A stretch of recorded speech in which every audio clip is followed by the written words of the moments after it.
Hey, what is up, guys, and welcome back to another Gotham Knights commentary and video. We have a new article from the game directors over at WB Games Montreal with some new details and interesting information about the map design in Gotham Knights, some of the gameplay dynamics and choice elements that they made in the game design philosophy, some other, similarities between the Arkham games. They discuss the extent to which this game franchise is similar or dissimilar to the Arkham games, and a lot of other great information. So I really enjoyed reading this article. I'm going to read it with you now and walk you through every bit of it and give you my thoughts on some of the aspects of it. So let me switch over here. All right, so starting with the headline of the article, this is a exclusive interview with Games Radar, so shout out to them.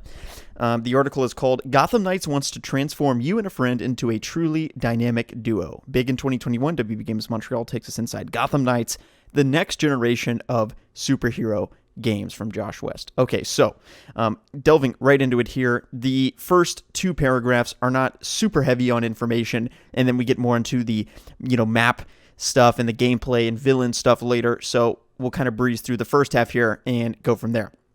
So, with Gotham Knights, WB Games Montreal wants to make you feel like a superhero. In this upcoming 2021 release, you'll assume the mantle of Gotham City's protector, stalking its streets and rooftops as Batgirl, Nightwing, Red Hood, and Robin in the wake of Bruce Wayne's untimely demise. Okay, blah, blah, blah. We already know what the game's about. While Gotham Knights shares the DNA with some DNA with the Arkham games, WB Games Montreal was behind 2013's Batman Arkham Origins. You should expect more variety and challenge from this all-new experience. We have already entirely redesigned this combat system in order for it to work well in co-op, says Fleur Marty, executive producer of Gotham Knights. Of course, we're still a brawler, and some of the mechanics won't feel totally alien for some people who have played and enjoyed the Arkham series. But in many ways, it's very different.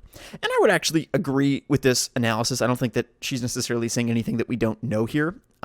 That is true. There are obviously brawler aspects. It looks like, you spam square to punch, and, you can jump around and dodge things. And, there are certainly aspects of it that are similar to the Arkham combat, but it is completely different. It's only similar on a foundational baseline level of, a brawler, third-person AAA superhero video game, but definitely it's a lot different. So I think that's a good note to level people's expectations that it certainly is not, Arkham combat repurposed for this game. WB Games Montreal is creating an original story in the DC universe, one separated from the Arkham lore, comic books, and movies. And this is, people ask me this all the time. I know that a lot of you guys watching this already know this, but I can actually understand why people are confused, because this game picks off pretty much exactly where Arkham Knight ends, with the death of Bruce Wayne in the Nightfall Protocol. He dies in an explosion. That's pretty much exactly how he dies in this game. So I kind of understand. And then of course, the next logical step after Batman dying at the end of Arkham Knight would be like, okay, well, then it's Barbara Gordon and Dick Grayson and Jason Todd. And, it's also the same Batfamily members in this game, which I'm very happy with personally. I'm not complaining about any of this. It's just, I understand why some people are a little confused, but it is important to note that this is entirely its own universe. Patrick Redding, the creative director of Gotham Knights, says it's been a dream for the studio to be given the freedom to leave its mark on Gotham. This is a universe many of us on the team have been invested in since we were old enough to read. The real test of that was actually started working with DC and began talking about what we wanted for characters and storylines and our specific interpretations. They encouraged us to double down on our unique take. And I think a lot of people, when they first heard that this game wasn't connected to Arkham, were upset. But then when Suicide Squad was announced, which it was announced on the same day as Gotham Knights, but anyway, for me, all those concerns washed away, because it's like we still are continuing the Arkham storyline. It's just this Rocksteady extended universe. So it's really Rocksteady. All of their games are connected to one another, and then we're giving WB Montreal the reins to make their own game, which is, the best thing to do, because we don't want them to constantly live in the shadow of Rocksteady, and Rocksteady is making the overarching narrative choices of what's happening in the universe, and then WB Montreal just has to follow it. Like in this case, they really are given the reins to say, here's the ball, make it bounce. Is it good or is it not good? And really it's up to you to make it work. That unique take depicts a Gotham 15 years into Bruce Wayne's tenure as its protector. The Rogues Gallery is already well established. So let's see, 15 years into Bruce Wayne's tenure. So that would put him at roughly 40 when he died, roughly. So he's 40. So that would mean probably all of these characters are in their early 20s. sensibly. If we're being honest about how the math would work, that would mean Barbara Gordon is going to be in her early 20s, late teens, maybe even. And then pretty much the same for Dick Grayson, Jason Todd, all those guys. So very interesting that they're so young if they are abiding by sort of the comics years of the, age between all the characters. Anyway, okay, the Rogues Gallery is already well established. Low-level criminals fear Batman's presence, his intervention anticipated by the underworld's rising forces, and loathed by large swaths of GCPD following the murder of Commissioner Gordon. So basically, Commissioner Gordon dies, and then everybody turns on Batman, and they don't like him anymore. It's not clear why, but it looks like he was pretty effective. He scared low-level criminals, and his intervention anticipated by the underworld's rising forces. So basically, another interesting thing that we learn in this article is the Court of Owls do not come about in this world publicly until the death of Bruce Wayne. So basically, they were waiting for Bruce Wayne to die to really amp up their plans, whatever they were. Obviously, the Court of Owls are always operating like in the underground world where they're not seen publicly. But it appears as though they first really come onto the scene. So Batman never fought with the Court of Owls in this universe. The Court of Owls are uniquely a Batfamily villain in this universe, which I think is a very interesting creative choice. I like it quite a bit. It also adds credence to the fact that, the Court of Owls probably killed Batman because it was part of their plan. The only way that they emerged from the underground was to kill Batman. Once Batman was dead, they emerged from the underground and thought, the Batfamily, they're not shit. They're not going to do anything. So that's kind of the premise of the game, is the Court of Owls who likely underestimate the Batfamily's presence and try to kill them, and then it probably is a bit more difficult than they anticipated. Patrick Redding in this paragraph talks about how the hardest part of making this game is that there's so much great stuff in the comics, and it was just difficult to choose what to use and what not to use. But they've built their own kind of world here, and everything falls into that and is aligned with the player experiences, and they put that first. So that's a good note from Patrick Redding there. Fleur, a quote here: "The game allows you to switch to a different character pretty much anytime you want, as long as you go back to the Belfry." So this is an interesting creative choice. I'll get to this in just a minute. And so the action will unfold in an open-world Gotham City in what we believe could be the most interactive and dynamic rendition of the space ever committed to a video game. That's a bold statement.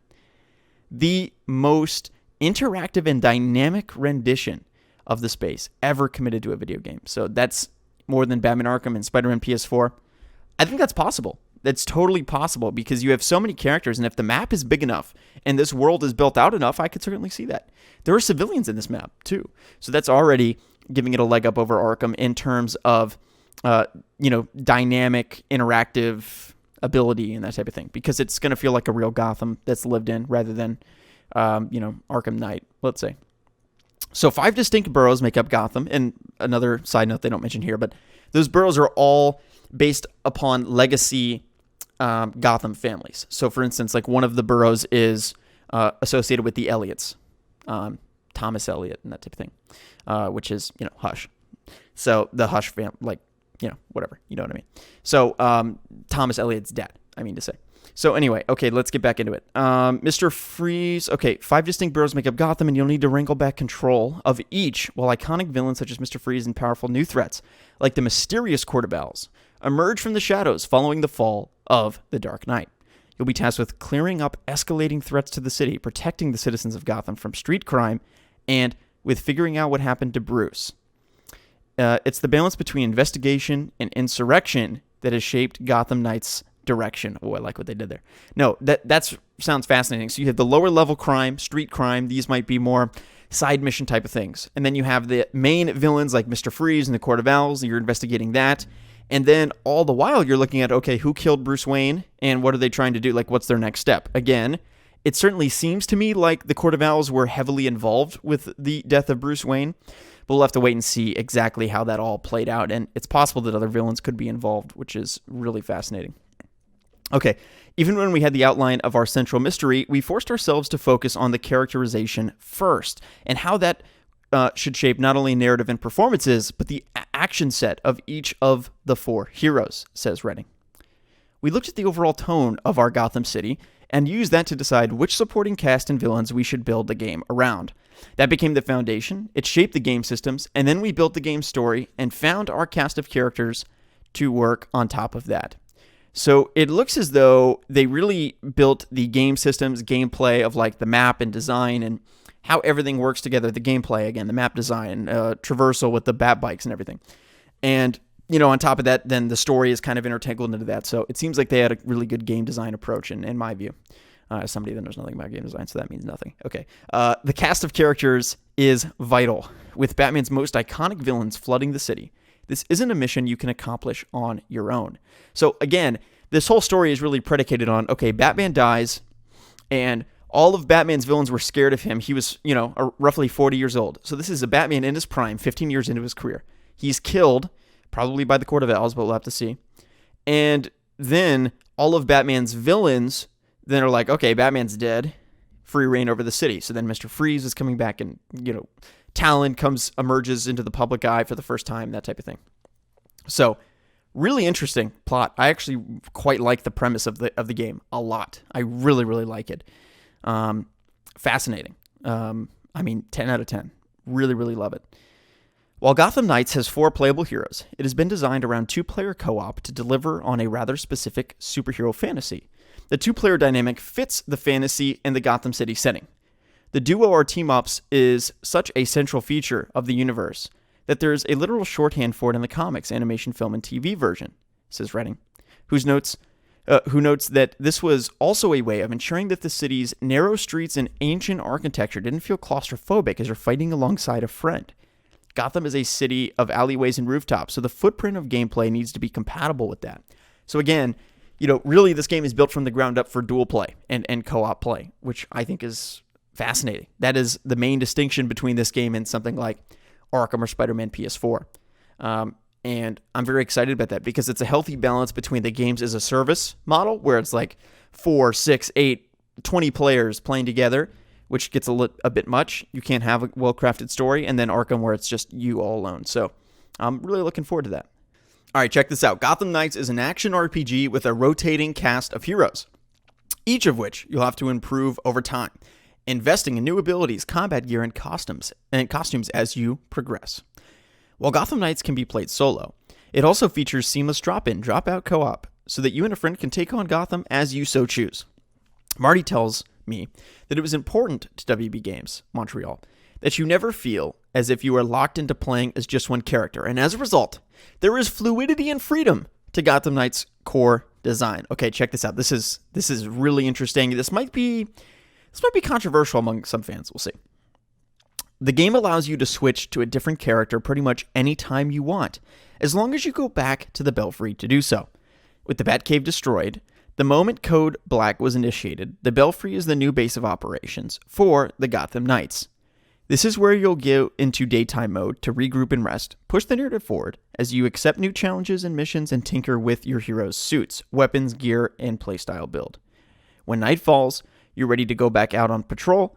You'll be able to head back into Gotham as one of the characters and without any fear of being underleveled or unprepared. Since the story progression is shared between all the characters, it also makes sense that you don't have to level up from scratch every time you switch. It also stays very coherent in terms of our narrative. Okay, so what she's saying here is that, let's say I start the story playing as Red Hood. And then I'm level 7 as Red Hood. I do the basic challenges or whatever. I'm progressing in the story the first hour or two. I'm level 7 as Red Hood. You would think that then, okay, Batgirl, Nightwing, Robin, they're all level 1, right? Well, no. Actually, they're all level 7. So you're really leveling up the Batfamily as a cohesive unit, and you can use any player within that Batfamily. Now, I think on principle I like this idea because she's very right.